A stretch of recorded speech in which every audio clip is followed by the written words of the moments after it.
All right, everybody, welcome. Let's get this webinar started. Make sure everybody's here. First off, thanks everybody for joining. Make sure Dave, you on? Yeah, can you hear me okay? Okay, perfect. Yeah, everything sounds great. All right, cool. Well, everybody, welcome to the Dispatch and Client Tether webinar. Let me just make sure that it is full screen for everybody so that you can see it. Perfect. So everybody, welcome to the Dispatch webinar. Really excited, and Client Tether webinar. Really excited to have you today. We have a great topic coming up. 5 trends in lead and customer engagement every franchise system should know. So before we get started, I just wanted to introduce myself as well as our presenter, Dave Hansen. So I'm on the dispatch side of everything. So I'll manage digital experience and marketing over here. I've been with startups for a while now on various marketing teams, and I'm real thrilled to have Dave on the webinar today. Dave, I'll let you introduce yourself, kind of explain a little bit about Client Tether, and then we can get this started. All right, thanks a lot. I appreciate the invite and let me join you. I'm Dave Hansen. I'm the president of Client Tether. I won't bore you with too many details about me, but I've been selling things and helping organizations learn how to sell and optimize lead response since I was about 5. So got a little experience there. A funny story there I'll share another time with those of you who don't know it about my first sales career. But Client Tether is a sales optimization CRM it's a client engagement platform, lead automation, does online reviews, proposals, all sorts of different things that help specifically franchises, service businesses to grow and scale and in a way that they need. So we won't. This is not an infomercial today. I promise you. Everybody should walk away with some valuable insights. That's the point. But that's how I've gotten a lot of these insights, because we're in this space. So I'll turn it back over to you, Todd. Awesome. And so, as you can see, we have our contact information down below here. We'll have our contact information again at the end of the presentation during the Q&A. But before we really dive in, I just want to let everybody know that there is the chat and question functionality of this webinar, and we will be answering your questions at the end. And if anything comes up during the presentation, just send it in the chat. We'll reply and say, yep, we got it, and then we'll ask it towards the end, and we can have a nice open discussion. So like I mentioned today, super pumped. There's a couple key takeaways. So first is we're going to learn about the true cost of homegrown leads and how organizations are rethinking their lead gen strategy. We're also going to learn about effective lead follow-up and nurturing strategies that will help you win customers. I think that's a really big one. And then we'll also dive deep into how to leverage SMS, so texting, to maximize lead and client engagement while avoiding some of the pitfalls in this medium. And Dave and I actually, we got into a great discussion the other day about this, so I'm real thrilled to go into that section. And then finally, focus on what should be your highest converting and lowest cost source of leads, and the revenue that you're probably overlooking. So there'll be some examples and some great talking points for that as well. So without any further ado, I'm actually going to change the presenter over to Dave, and Dave is going to take this presentation from here. Sounds good. Tell me when you guys can see my screen. I should make sure it's the right one. We're good. There we go. Perfect. Looks great. Hey, thanks again, Todd. So again, guys, there will be there's a lot of information and data that I want to put in front of you to help. The idea here is to help you have information that that's actionable, so you can take some steps today to improve one of these aspects of your business, or maybe several. So you'll have questions. Please chat those. You can see that in the chat window in your toolbar. Make sure you send those in, because we want to spend time at the end of this doing some Q&A and helping get a little deeper into areas that you guys are interested in. So we just went through this, but homegrown leads, costs and ways to pivot, things that we're seeing in the industry as far as franchise development or just lead gen and lead flow in general for service businesses. We want to share some information there. How do you get in touch with leads quickly? How do you win? there's a little bit of a game there that you've got to play. So we want to talk about that. Nurturing, how to do it right. Everyone knows about it, but it hasn't really been done well. A lot of people have neglected that in their businesses because of bandwidth. So we want to talk about ways to do it without tapping into too much bandwidth. Texting, this is such a hot topic right now with CCPA rolling out their updates. Many of you might be from California. That's okay. We love California, but it does complicate the business world quite a bit with them kind of going rogue and doing their own thing there. So we want to talk about that and TCPA and a few other things also to help you avoid pitfalls that are pretty common. And we'll also do an audit. Many of you here, we may have audited your lead forms, and we'll be displaying those without branding, but showing some examples of compliant and non-compliant lead forms, so you guys can hopefully take that away today.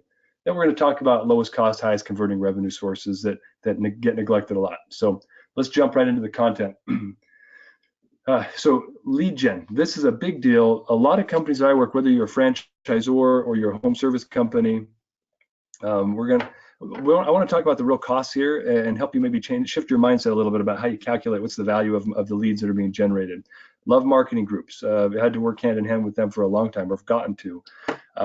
An industry reported average lead cost per lead in the franchising space is about $109. This is for franchise purchase leads, so if on the franchise development teams. But I want to break that down a little bit more in, let's say, kind of a small to small medium franchise example. If you're larger than this, you're probably going to have a lot higher numbers than this, and that's okay. But just to kind of draw a line in the sand to help shape some thoughts. Typically, an organization is going to spend between $5,000 and sometimes $15,000 a month on AdWords. Depends on the size and the budgets, but a typical AdWords spend for a franchise purchase is about $250 to $350, somewhere in that range. At least that's some of the research that I've seen. SEO spend, most companies have kind of an outsourced search engine optimization writing group that's putting up content, blog posts, things like that. $1,000 to $2,000 a month usually. And the paid search manager, it's in-house staff, that's a hard cost. So when you look at the actual cost per lead, a lot of people just look at the AdWords spend and divide the total number of leads by that and then say, oh, that's how much our leads cost, but they're not incorporating some of these other costs. But there's more. So one of the challenges in in-house lead gen and other lead generation efforts is that the leads tend to have very low conversion rates, but someone has to follow up. So within an organization, every time a lead's generated, over the course of a month, if they're doing their job right, it's probably 30 to 45 minutes of overall effort for a salesperson to write an email, to find the phone number, to call them, to input the information into a CRM if it's not automated. Like, there are all these activities that need to be done. Then they need to follow up again in a couple of days and follow up again. And it takes about 30 to 45 minutes a month per lead for that person to really do a decent job following up. Not even a great job, just a decent job. But what we're not calculating is what is the opportunity cost. The hard cost is about $2,000. Average salary for a franchise development rep in the industry is about $75,000. So about a third of their time goes into lead follow-up if you create about 70 leads in a month. Ways that groups are offsetting that is hiring SDRs, but that's a fixed cost of $3,000 or $4,000 a month to offset the $2,000 a month cost, but it creates efficiencies and there's skill set differences. That's a discussion for another day. But we're also seeing that people aren't incorporating marketing agency costs. If you're using Scorpion or some group like that, you spend a lot of money with those agencies, and those are costs that aren't being attributed to lead gen a lot of times. So the true costs aren't coming through. And then marketing G&A. I mean, you got a head of marketing, you've got admins, you've got other support that some portion of all their effort is going into the lead gen effort. That needs to be incorporated also. But even without those three things and other aspects that should be contributing to it, real cost per lead of in-house lead gen is getting dangerously close to about $200 a lead. And that can go down as lead volumes go up and PPC spend goes up because the fixed costs of salary go down as a proportion, but it's a lot higher than people think. Here's where this gets a little interesting, is what are the outcomes? So again, we're tying up about a third of an expensive headcount, for 70 leads. Bring in more leads, we're tying up more of that time. But these leads traditionally converted about 1% to 2%. And that's, if you think about now the cost, what is the cost of my expensive headcount spending his time or her time following up on these leads that don't convert at a high rate? That's a pretty decent expense to the company as far as opportunity cost. Also, SDRs, a lot of people go that route, and it's a smart move because you have somebody with a high churn, high tolerance skill set and personality that can just burn through leads and doesn't get exhausted getting told no and leaving voicemail all day. That's a different skill set than the one you might need for the sales rep. But again, that's a hard cost of $4,000 a month just to manage the fact that you're producing a lot of low quality leads. And I don't mean that in a bad way, just they're low conversion leads. Ultimately, I've managed sales teams for quite a long time. It creates a lot of frustration. And I worked in an organization in the translation industry where we had a team where an experienced CMO built a really powerful marketing engine that generated gobs of leads that weren't high quality. And it actually buried the sales team. We saw productivity and pipeline build go down, which seems counterintuitive, but what was happening is the team was so caught up managing all of these leads that they weren't able to focus as much attention on mid to top end functions for developing the pipeline. So again, there is a cost that's even the morale issue. People getting frustrated can reduce productivity, reduces their perception of the value of the lead. So then their follow-up starts to get a little weaker, and then lead conversion rates decline. It's kind of this weird cyclical thing that I've seen happen a number of times. So the other aspect of it is the cost per sale. What did it actually cost you to get that sale? With average industry conversion rates and close rates, you're looking at about 13 to 15 grand if the franchise sale is about $50,000. Is that sustainable? There's margin in it, but is it sustainable for your business? What startup costs do you need to cover with that 50 grand? It might be too high. So things to consider, and it just makes me feel like there's got to be a better way. Let me share some things. This is not new to you. Some of you are already doing this. Most of you are aware of it. What we see a lot of other people doing to mix this up and reduce the cost of lead is to work with lead broker groups, where they're essentially doing your Google PPC and other work for you, outsourcing that, and they tend to charge a lot less. I've seen some as low as 25, 30 bucks a lead. You get what you pay for. But if you've got an engine to churn through that many leads in an efficient manner, then that can be just a way to cut your costs quite a bit. But a lot of these leads aren't pre-screened. Most of them aren't. They're not necessarily geographically targeted. So you're buying leads that are in territories that you can't sell. So, but the most important thing is these leads are sold to multiple people. So multiple, franchise groups or brokers are buying the same lead for 20, 30, 40 bucks a pop. That creates inherent conversion challenges, because if it is a good lead, you've got major needs to get in touch with that lead ASAP.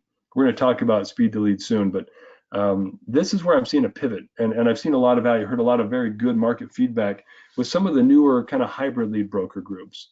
Now the difference here is they're doing the same things. They're doing PPC and Facebook and other lead gen activities, but they're adding in a pre-qualification step where they're taking it upon themselves to have a team to pre-qualify, make sure they're in the right geography, make sure they're financially capable of let's say purchasing a franchise.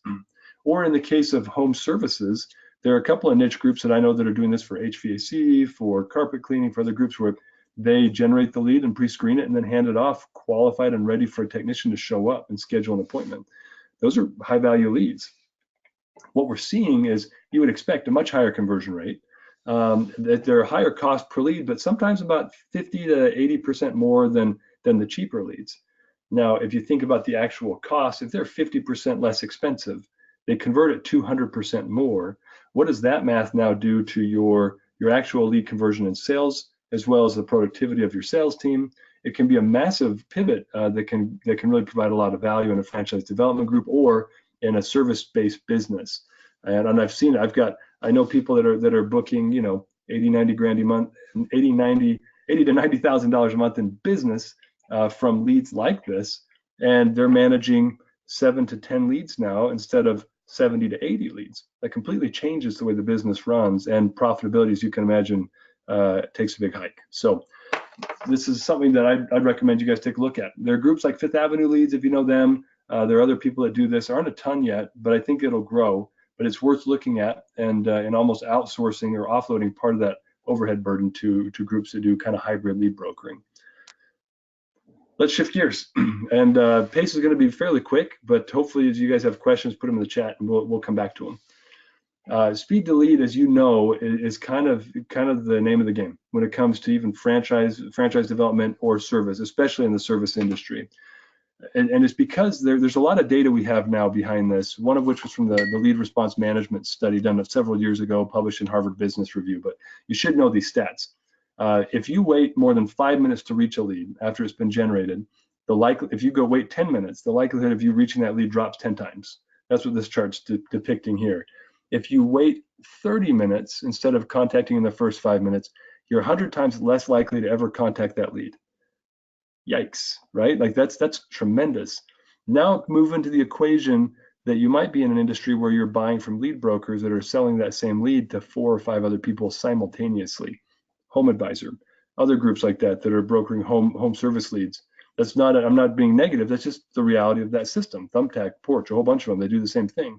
So it actually amplifies the need to figure out how can you respond more rapidly to leads to make sure your lead conversion rates are commensurate with the spend. This is an interesting statistic as well from InsideSales.com.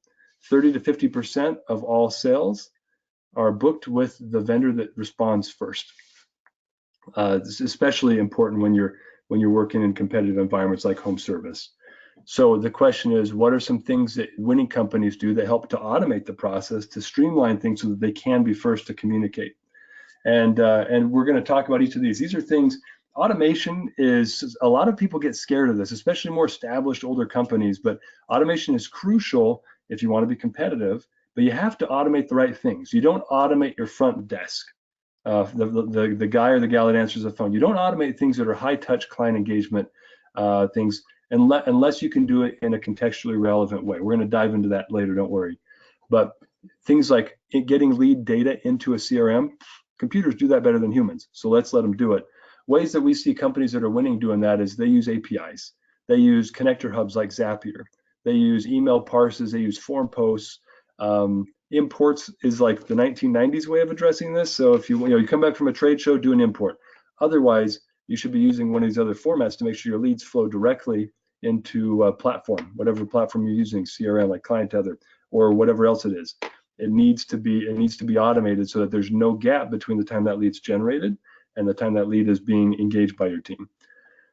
You also need to automate immediate engagement. Now, some of this can be done through automation. Some of it you still need humans to be able to talk on the phone. So as you think about automation, it doesn't resolve headcount deficiency issues entirely, but it can address them, because now instead of having a human monitoring an inbox, and again, I worked at a company where we did this, we had a 5-minute rule. Every lead that came in needed to be responded to by the sales team in 5 minutes. We had an admin that would go down and knock on windows and check with salespeople, make sure they were actually answering their phone calls or making the call to the lead, that they got the lead that was forwarded to them via email, because it was all human driven. There wasn't automation involved there. So it was like a third of a headcount of just wandering around the office. And you can make this more efficient using automation systems, engagement automation platforms. So we'll share some tips on that soon. And then ongoing nurturing. This is where a ton of companies, and we'll dive into this in more depth, they're failing big time. If you're converting 1% to 2% of your leads in the franchise development space, what about the other 98 to 99% of those leads? That is a huge volume of contacts that have some level of interest in buying at some point, but they're not ready. So what are you doing with them? You should have nurturing processes. If you want to effectively convert some that are going to convert in 2, 3, 4, 7, 8, 9 months, you need to be in front of them and give them value. But we're going to dive into that in more depth. But you should have some sort of system in place that does this, because you can't put it on your people, because it's not an effective use of human time and expense. People are expensive. So automation can genuinely make a difference in that part of the business as well. And since we're talking about automation, I hope the audio comes through okay, but I wanted to share a couple of examples of automation gone wrong, because if it's not done right, automation can be a scary thing and doesn't necessarily help. So trusting the internet connection works properly as we share this video. We'll give it a second. If not, we will just we'll share a link with you afterwards. It's pretty funny.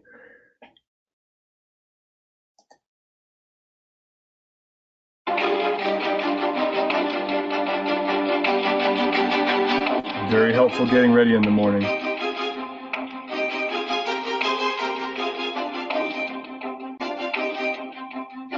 who doesn't want to have some help feeding the baby in the middle of the night, right? It's a great automation idea. All right, you guys get the idea.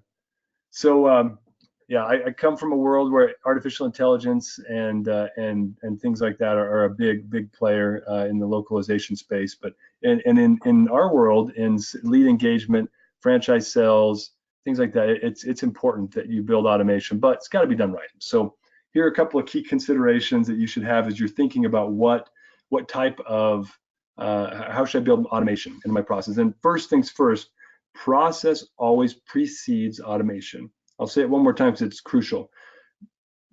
Process precedes automation. Don't try to jump right into automation because you know you need it. Figure out what your processes are first. Build your sales playbooks. Build your lead engagement plans, whatever you call them. Make sure you've got some sequencing, some cadences determined. Be strategic before you get tactical, and then you're ready. Then automation is so easy. I worked with groups that they have their CRM configured and their automation plans built up in like 2 hours because they've already got it all figured out.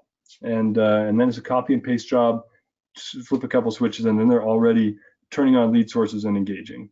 So, and it's not an exaggeration, but those are people that are prepared. So a couple questions. Where do you have your predefined communication strategies, your sales playbooks, your lead response guides, whatever you call them? If you've got those, then you're really ready. And then how do you keep your automation contextually relevant? This is, avoiding the robot follow-up effect, right? We've all been in chat bots or had people respond to us and you're like, yeah, that's just a template. You're not even paying attention. Indeed is doing that to me right now, constantly. Anyway, I don't want to be negative there, but it's obvious it's terrible automation and they have enough money, they should be able to do it right. So keeping it contextually relevant, managing automation based upon lead sources. A vendor, we have a couple of clients that work with Home Depot. They're in-store partners. Well, you're going to follow up with a lead that comes in from a Home Depot very differently than the lead form, very differently than one of your, if you're an HVAC, from a manufacturer lead that comes in from like Carrier or Train or something like that. So again, making sure it's contextually relevant. And then where can you got to focus on where you get the most productivity boost from automation. So if you've got 7 or 8 clients that are in a specific category of communication, focus on them last, focus on the 700 to 800 group first. Like, how do I use automation there to get a bigger bang for my buck? Because you can have somebody from the front desk call 7 people, but not 700 or 800. And then thinking about what medium are people trying to engage in? Like you've got certain demographics, age groups, maybe nationalities that you're trying to communicate with. How do you make sure you're engaging with them in the platform or the medium that they prefer to engage in? Give you a hint. If they're under the age of 38, you're finding that that's a key demographic for you, then you got to go to texting. That's the platform that they will engage with the most, the fastest. And you send them an email, maybe in a week or so, you might hear back. Meanwhile, your competitors have already called them and set appointments and move forward with the deal. You've got to pay attention to that. Older folks prefer phone calls and sometimes emails. They monitor their inboxes better because they don't get a lot other than spam. So that's something that you should pay attention to. And then demographics, we just kind of talked about this. And then systems, like how do you systematize automation? And this last one is crucial. How do you make sure your systems talk? Most companies that I work with, they're automating things. They might have a tool for texting. They might have a tool for dialing. They might have a tool for CRM, then a tool that does, like a constant contact that does email blasts. But guess what? None of them really talk. And so if somebody texts them back and says, hey, stop messaging me, I'm not interested, take me off your list, in the text tool, how does that get to the CRM that's about to push an email out, or to the constant contact group to unsubscribe somebody? Having some sort of communication between them all as you build automation is kind of critical. So moving on. Here's some tips. So as you're building automation, some of you might have platforms already, or you're thinking, okay, that's great, Dave, but how do I do it? Like, how do you actually build effective automation? The first step is you tokenize, or you use merge fields so that the messaging feels genuine, and it's also engaging. We've all gotten those hi there, emails. It's the most effective of ineffective email greetings, right? But it doesn't mean it's a good use of time. So figure out how to put first names in. If you can put a first name in the subject line of an email, it can increase open rates by about 29 to 30%. Think about that. Who doesn't want that kind of a boost to open rates? So tokenize as much as you can, but also there's the flip side of that. Don't be the intern out of college that tokenizes everything. Hi, Dave from Client Tether. It's Steve. How are things at Client Tether? Dave, like, don't be that guy, because then it's fake. So you know how to find the balance. If not, have somebody help you that does. So also remember the unwritten rules by medium, and specifically texting. I see this a lot. We've had clients that we spend time helping them audit what they're doing, or if we see kind of erratic behavior, massive spikes in certain types of communication, we might reach out and see what they're doing. But I had one that he's like, man, I can't believe I sent like 5,000 texts last month. And I was like, that is kind of weird. Let's check. And every single one of his text messages it was about 500 to 700 characters, which is 4 to, what is that, 5? About 4 to 5 text segments per text being sent. One, it was completely unnatural. So as people were getting these books texted to them, they aren't going to read them. They're going to be like, that's fake, and they're going to ignore it, or they're going to be bugged because they don't want to be bothered in a short text medium with long text messaging. So bear that in mind. Keep things brief. And also feel free to use acronyms. You want it to feel authentic, like you're really texting them, then LMK, let me know, or TTY, talk to you later. Use things that are natural for the medium, but don't go overboard. I'm not an emoji proponent here necessarily, unless you're a young hipster company and those are your clientele, then go for it. But those are some things to remember. Also, this is a tip. If you're using texting and calling, especially nowadays, because robo-dialers have kind of destroyed everyone's confidence in answering their phones. I mean, look at Apple and Google. They're creating filters now on their phones, on their operating systems, to screen out calls that aren't in your contact list. That's bad for sales. So how do you get around it, or how do you engage effectively? First, I recommend you text every lead immediately and let them know who you are. Comply, right? Make sure you've got opt-ins. We'll talk about that. But then have your call start about a minute later, and then they've already seen who you are and they're more likely to take it. Or they'll see they missed your call and they'll call you back because they now know who you are. And then we've talked about this a bit, but just try to avoid the robo language. It happens all the time. You should follow your company style guide in communication, but remember to casualize it a little bit when you get into texting. It's not a proper communication channel. I mean proper in formality wise. You don't want to be too formal. So we'll move on. So this is a key topic. So lead nurturing is an area where I see a lot of businesses really struggle, and it's an area where you can have a major boost to lead conversion. And let me share a couple of stats with you. On average, and I've seen this number climbing up. This is about 7-year-old data, 6 to 8. I've seen studies more recently that say 12 to 13 now. So realize that the number of contacts you try to make with a lead is going to increase your ability to have a conversation with them and convert them. But even though it requires 6 to 8 attempts, most reps make about 1.5 on average attempts, meaning every other lead they try twice. And then 30% of leads are never contacted. I've seen stats as high as 44%. Blows my mind. It absolutely blows my mind. So hopefully you're not in that category. And this, I think, is real in some, it's valid in some industries and not others. FDD, or franchise development, I think is probably pretty accurate. People aren't ready to buy; they're curious, and marketing started gating tons of content now. So hey, I would like to have an answer to a basic question about your product. Oh, just fill in this form. That person's not ready to buy. You got to check out the Google Zero Moment of Truth study that they did like 10 years ago. Killer data, but that's how people operate now. We'll talk about that more later. But if they're not ready to buy now, then what are you doing to make sure you're staying in front of them so when they are ready, you get to convert them? 79% of marketing leads don't convert, and it's because of lack of nurturing. And this is huge, 50% more sales if you've got an effective nurturing process in place, and your cost of sales can go down up to 33%. Those are huge numbers, especially when you're talking about sales at scale. So how do you build nurturing programs that are effective? One is you mix the media. Same thing as lead response, but your clients want to engage in the way they want to engage. So you just make sure you're getting a healthy mix. We've talked about this already. A mix of everything. Email, text, phone, social engagement. Maybe we're going to come back to that when we talk about some referral programs. But social is not the right medium for everything, but it's cheap and free, and people abuse it. So just bear that in mind. And let's talk about cadence. Cadence is important for nurturing. It's important for lead response. The most important consideration when you think about what type of frequency should I use as I engage people is, what does the customer expect? how urgent is the service they're requesting. If you're a home service business and you're a restoration, for example, or you're like a remodel repair type business, appliance repair, locksmith is another great example. I mean, usually when people call a locksmith, they're not like, hey, could you come out in 4 to 5 days? They're like, my keys are in the car, it's running, and I've got a baby in the back, right? Like you have to consider what is the urgency level or the expectation of your clients as far as responsiveness. It's not inappropriate to have 4 calls scheduled to that same client within the first hour if it's an urgent need.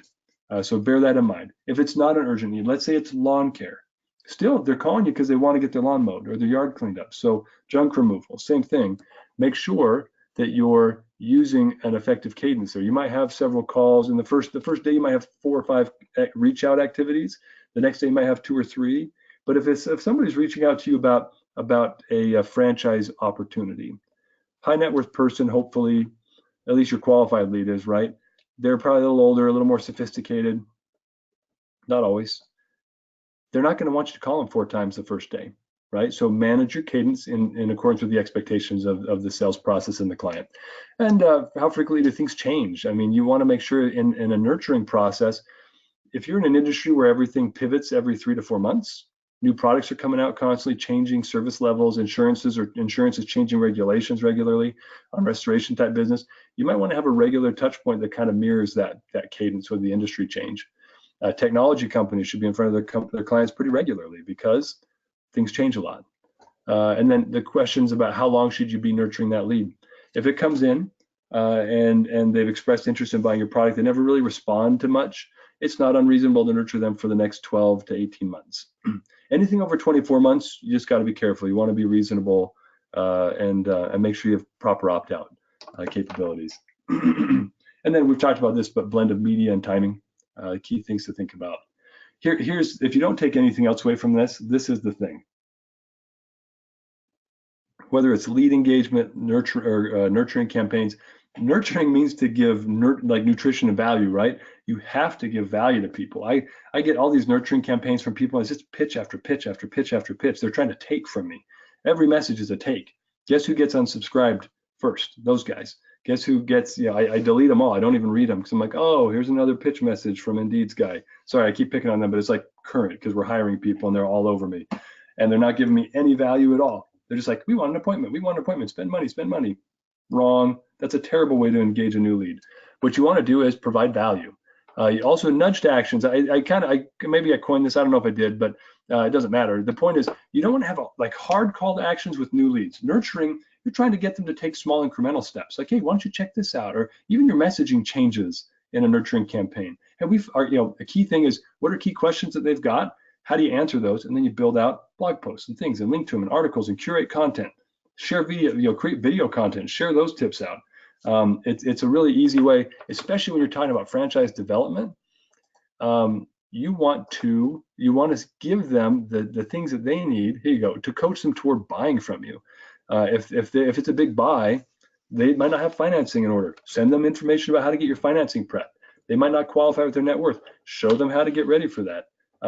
They might not really know what franchising is all about. Share some success and failure stories with them. Like really become that asset so they trust you. And when they are ready to buy, they don't go to Google again. They just call you. That's what you want in an effective nurturing campaign.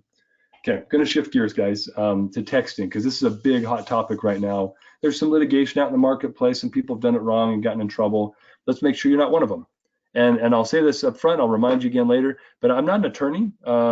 So make sure as you're figuring out the details of how you guys are engaging with text and compliance that you consult with one or get really familiar with the actual regulations so you can follow code. But emailing's been great, since the 1990s, it became a decent tool. It's been overused and overpopulated, and spamming's become such a big part of email that it's not as effective anymore, right? So how do we get to somewhere more effective? And it's texting. This is the new wave, but we also have to be careful that we don't engage in texting the way everyone did in emailing irresponsibly, which now diffuses the value of the medium. Because this is our personal space on our cell phones. Treat it that way. Use respect, but also use it effectively. Here's some data that just blows people's minds, and you've seen some of it. 90% or more of SMS text messages are read in 3 minutes. 3 minutes. And I've got a few others I'll share with you. 82% of people say they open every text they receive, even if they don't recognize the number, even if they can tell it's from a business, they still open it. 19% of links in text messages are clicked versus 2% of links in emails are clicked. That's huge, 950% difference between the two platforms for customer engagement. You guys have already read all these. 45% response rate, 59% want communications built into the phone, not through an app, not through social media. They want to come right to them. This is customers telling us where they want to engage. So here are a couple of others. 98% will be read by the end of the day versus, what is it, like 25% that ever get read in email or something crazy like that. And this is nuts. 32% of people respond to promotional text messages, respond to them. Meaning they go to the store, they subscribe, they sign up. That's powerful. So don't abuse it though, but be aware that it is great. And this is just general stuff. We know this, right? I saw a stat that like 97% of people with a smartphone have it within arm's reach 24/7. That's kind of crazy. And people reading their text messages. Here's some great data, guys. People respond to a text message from a business within an hour, 74% via text versus 41 via email. And that's actually really high. I'm surprised by that. But that includes, order confirmations and things like that. Consumers having reported 0 unread text, 74%.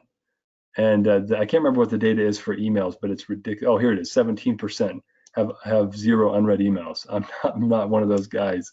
So just be aware, like you get through with texting. But how do you use it effectively? And then we'll talk about pitfalls and compliance. So you've got to use medium appropriate messaging. We've talked about that, right? Using following the unwritten rules of the medium. But you want to have resources available to engage. And this is where chat's gone wrong. I've got tons of clients. We've actually got a chat tool that's rolling out this week, which is really cool. It's got AI on the back end, so you can automate engagement, but bring humans in the loop right away or put it right into communication plans.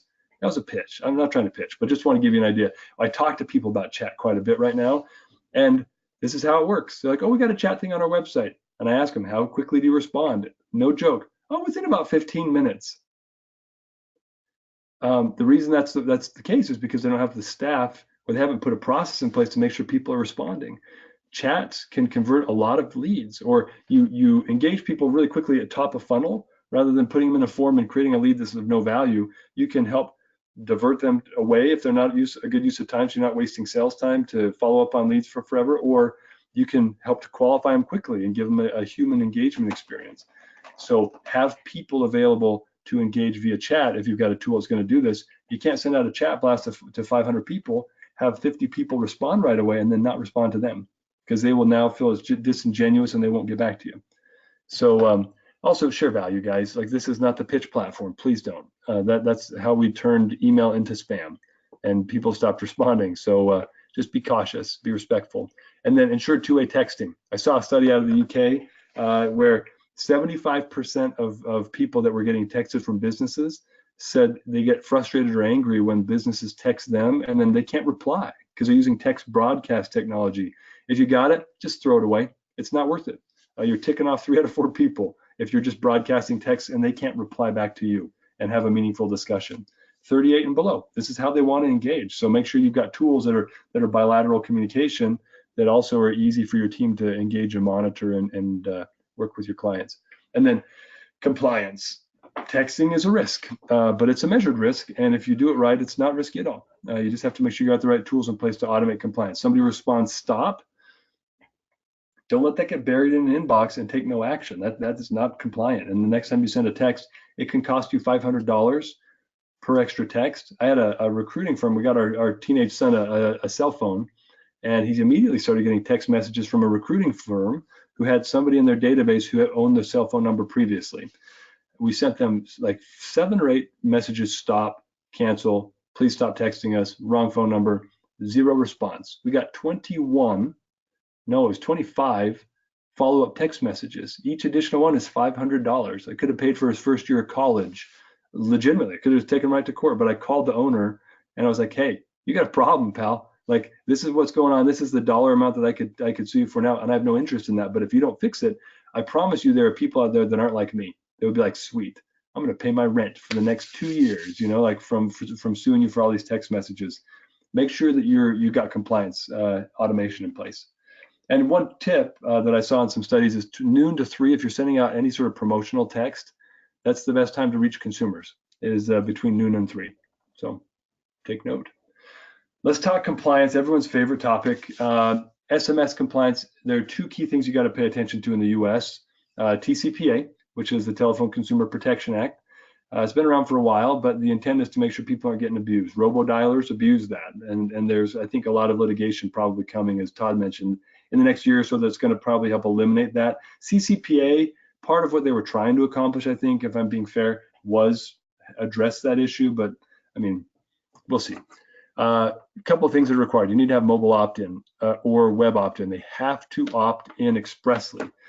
If you do mobile opt-in where you text them, say, hey, if you want to opt in, please respond yes, it's actually more complex. You have to then confirm the purchase, the program purchase frequency, rates notice, and a few other things, opt-out instructions and help instructions via text. You have to text that back to them.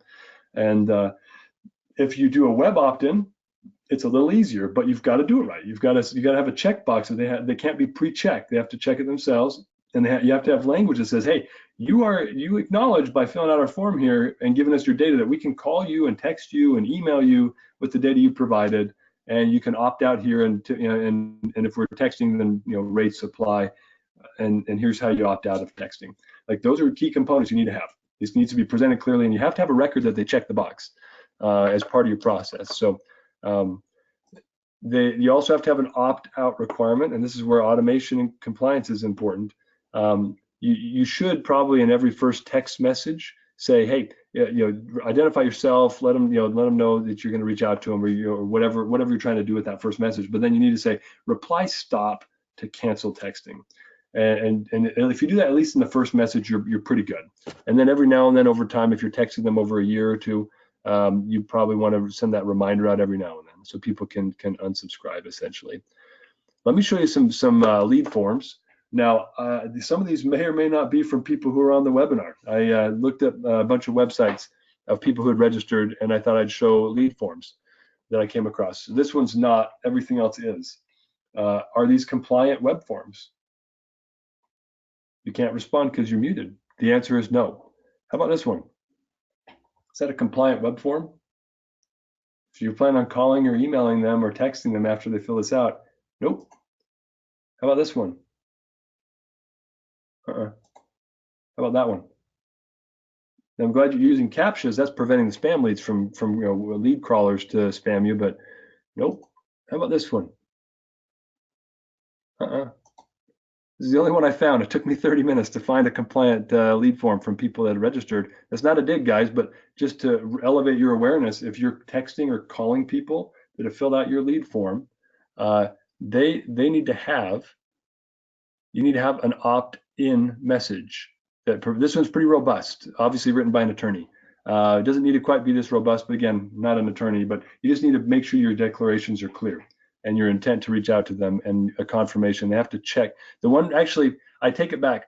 The one thing that's not compliant about this form, even though this is not their opt-in, there needs to be a check box for them to opt in, and it can't be pre-populated. So this is like really close, 95% there.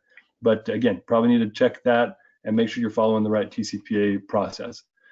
Okay, moving on. If you have questions about that, let's talk about it in Q&A. CCPA, it's complicated, right? California wants to be the European Union. They came out with their own GDPR equivalent. It's mediocrely written. It's really kind of a sue-happy front right now. It just went live January 1st. So there's going to be a lot of litigation, and I'm sure some of it will be overturned or clarified soon. But in the meantime, be aware of it and make sure you're compliant. If you have client data in California, if you're selling any sort of, like, you're a lead broker, I know the guys from Home Expert are on, or maybe they're registered. They're a great example. They're generating leads, and then they're brokering those leads to third parties that are buying it and then following up. It's a great service. We have tons of clients that use stuff like that. However, there's a whole new layer in there. I know they're aware of this, but a whole new layer of compliance we're not going to go into if you're selling customer data. And selling customer data is a little loosely defined in CCPA, so be aware of that. We're not going to go into it, but it's complicated. You have to have, as far as CCPA is concerned, you have to have a record of customer consent to be contacted by you. You got to keep it for like 5 years. So a couple of notes. don't delete client records. This is actually, it's funny because they contradict themselves with the requirements, and they contradict TCPA, which is the federal law. We'll go into it. It's silliness, but welcome to California.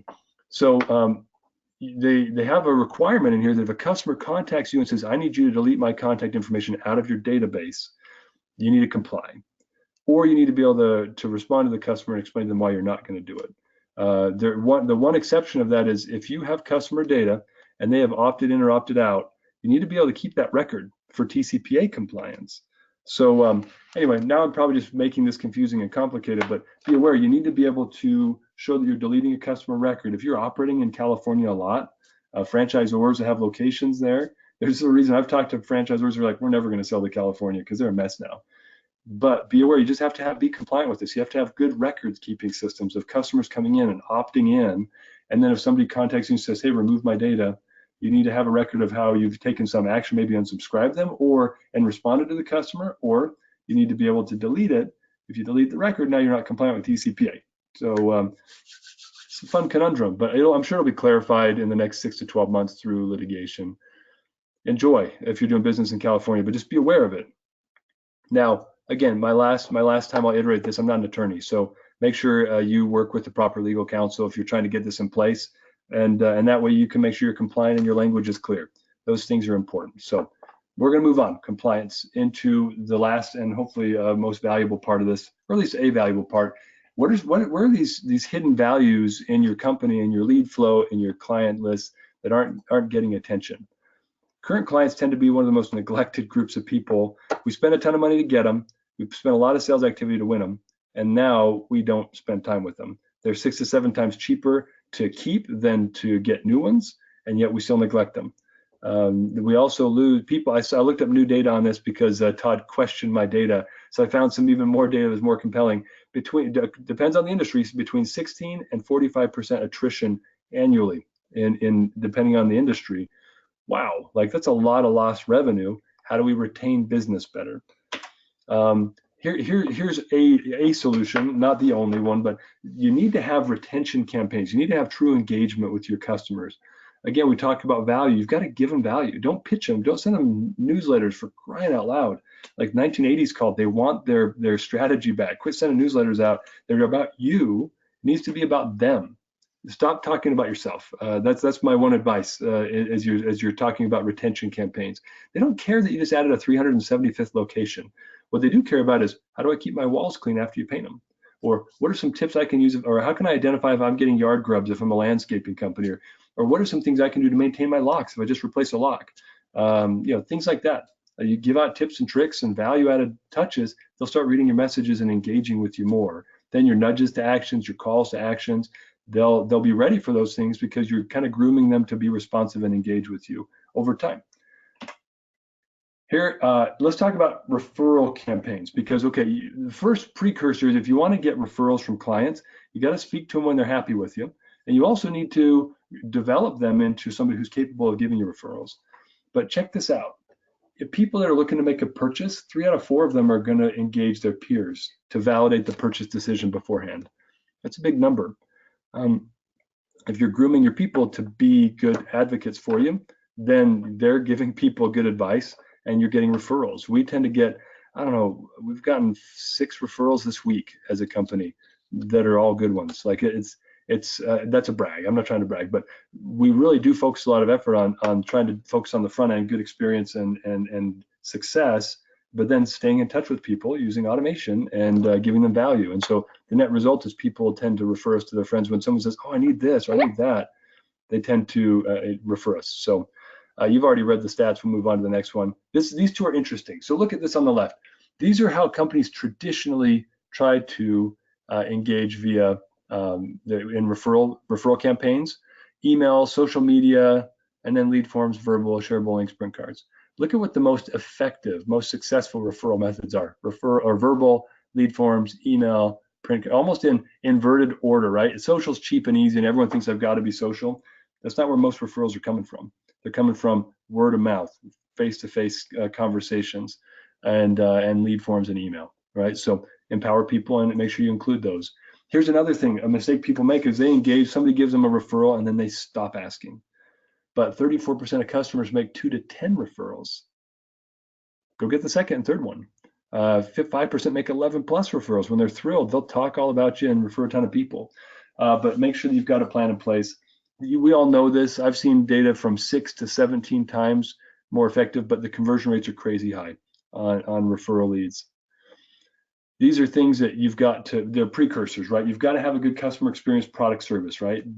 Invest a little more in customer experience. There are guys on this webinar that could talk about this all day long, experts in it.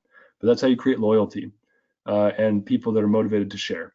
Then have an effective engagement and retention plan first. These are precursors, right? Then, if you have a way to measure, target people who are happy with you. They're much more likely to give you a referral. Use segmentation in your CRMs or other tools you're using. But most importantly, ask them for it. It's not awkward to ask. Say, we've appreciated working with you.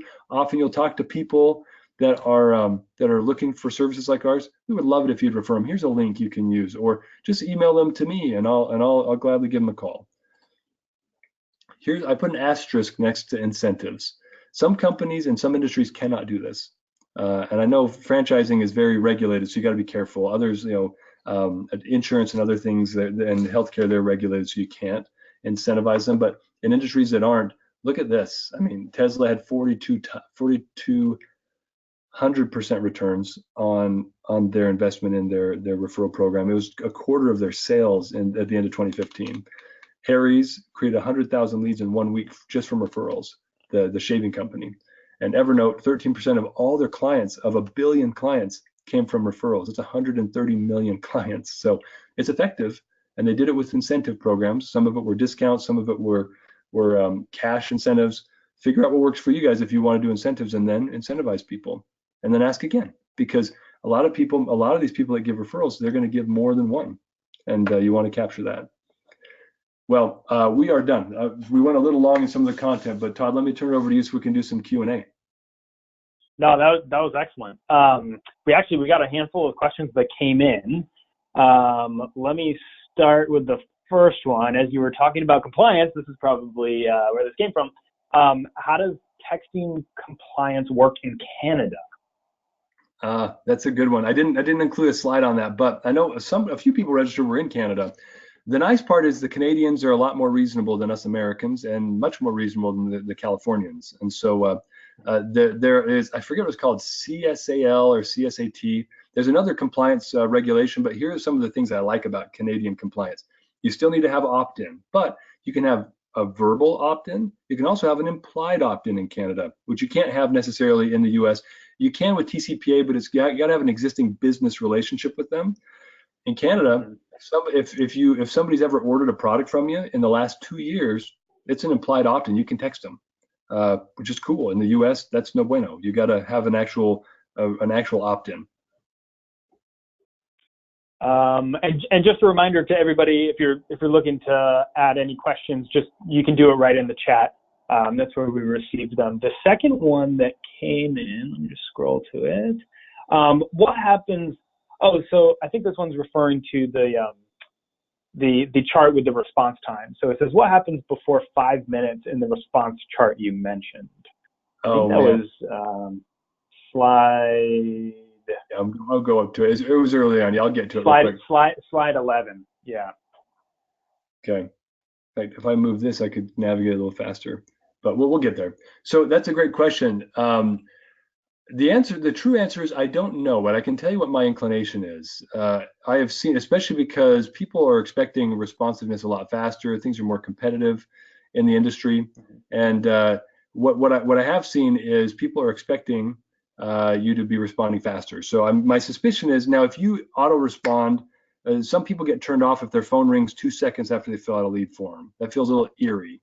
So you want to make sure you're using human-like follow-up practices. But if you can follow up with a text message, maybe immediately or within a minute, and then if the phone rings, there we go, and then you can have your phone ring within a couple of seconds after that, or I mean within a minute or two after that, I think you're going to see a much higher conversion rate. I think that line will continue up, but depending on the demographic, depending on how rapidly you follow up, it might taper off.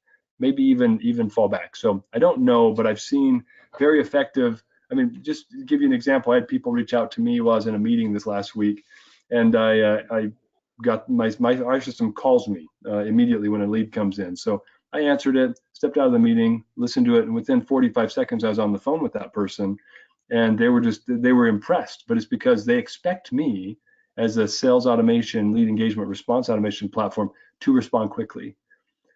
So bear that in mind. I think it depends on the type of customer expectation based upon your industry that you're in, if that makes sense. Okay. On that line, I think this question is a good follow-up. How do you create? Oh, that's good. How do you create automation without sounding like a robot? I could share a lot of examples that are the opposite of that. It's easier to make automation that sounds like a robot. And we talked about it a bit. So tokenizing things appropriately, balancing that. So you're putting their name in where it's appropriate, maybe inserting a business name if you're B2B. But part of it is maybe this is too simplistic, but you need to write your communication like you would speak to someone. Now, most of us speak with terrible grammar. I'm sure I've used poor grammar in the last 2 sentences, but you want it to be a more natural, flowy thing. The most responded to, most effective subject line or greetings in emails are "Hey, first name," "Hi, first name." Ask yourself, would I communicate to my wife or to my buddies or to an old friend like this?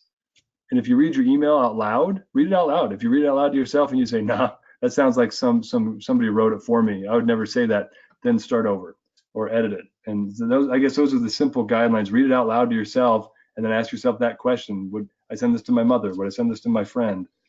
And if no, then start over or tweak it. Do you have any companies that you admire that have really good voice? Yeah, there are some that's got a nice voice. A lot of the newer, I think some of the younger tech companies, they've kind of thrown tradition to the wind and said, we're just going to be authentic. So I can't think of anybody immediately top of mind, but there are several that I've worked with where I just admire that they're a little cheeky and fun, and they're not afraid to be authentic and genuine to themselves. So they don't get all stuffy and boring. They would never send you a message that said, "Dear Stephen, it is a pleasure to do business with you." They're like, "Hey man, hey Steve, just want to give you a quick update." And those are their messages, and people engage better that way because it feels authentic. Yeah. Mine is, I get a newsletter called The Morning Brew. It's just like a business newsletter. I think they have amazing tone, amazing voice, and they're so consistent across the board. I actually get a lot of inspiration from them. All right, so there were a couple more questions that came in. This one's all about balancing space with texting. So how do you balance someone's personal space with texting? I think what this is asking is like, sending a text to somebody is very personal, and we only get texts from family and friends. And now that businesses are stepping into that, how do you not? This is what I'm guessing, and correct me if I'm wrong if this is not the right question. But how do you not overstep that boundary of texting somebody? Well, that's a good question because it really depends. And I hate these answers. It depends, but demographics play a key role in that. I think older folks that haven't grown up with the cell phone on their hips, they have a different perception of the value of that communication and how frequently it should come in. So part of what you might want to do if you're selling into maybe a more mature, older audience is you want to maybe be careful, maybe limit the amount of text messages. Use it still because they'll respond. They might send you a cat emoji if they're learning, or a GIF if they're learning how to use those. My mom is. It's kind of funny, but I would recommend balancing that with other media. And then for example, send them an email also. Next steps, call them. What you'll find is people will choose to engage with you in a medium that they're comfortable with. And if they're not texting you back ever, then they might not want you to communicate with them in that space. So then don't step it up. Maybe step up the other media until you find which one they want to engage with you on, if that makes sense. Okay. And then final question, and again, if anybody has any more, just send them in the chat. Can you give us some examples of value add messages, specifically something for sales cadence? Yeah, we kind of just touched on that, but that's one of the biggest mistakes I see people make. So I'll give you an example from the perspective. I know we had Papa Lock from Canada. They'd registered. So I'll give you an example in that context. If you are if you're a locksmith and somebody fills out a lead form, or you got old clients, one of the things that's a value-added touch is actually including humor. So you might actually share a funny story, like, hey, I know, thanks for, we appreciate you being a customer. Thought you might enjoy this. It might even be a YouTube video. You can curate good content that's value-added. So including some humor, not every time, although I do know somebody who works in the banking industry, and his prospecting is he sends people a handmade cartoon he creates every month, and he has crazy high engagement rates. But include a little humor, and that's relevant to what they engage with you about. If you're in the franchise sales world, maybe send them something that will help them learn how to become qualified, or what typical costs are across different types of brand concepts. Oh, this one's a 25. You want to get a cleaning thing going, carpet cleaning, $25,000 to $40,000. You want to buy a restaurant, $200,000 to $300,000 liquid cash plus, blah blah blah. Like these things where you're opening their eyes and exposing them to real data, they're going to see value in it. Awesome. Well, that's it. If you want to go to the final slide, we can give everybody our contact information. But those are all the questions that came in. Everybody, thank you for tuning in to this webinar. A huge thanks to Dave. This was super insightful, a lot of great takeaways. I know I've told you this before, but this really got me to think about our own processes as well as how other businesses can operate. But really appreciate your time today. And this is all recorded, so I'll send this out to everybody so that you'll have the recording. And Dave, have a great rest of your day. And everybody that attended, you have a great day as well. Yeah, thanks everybody. Appreciate it. And thanks a lot, Todd. Of course.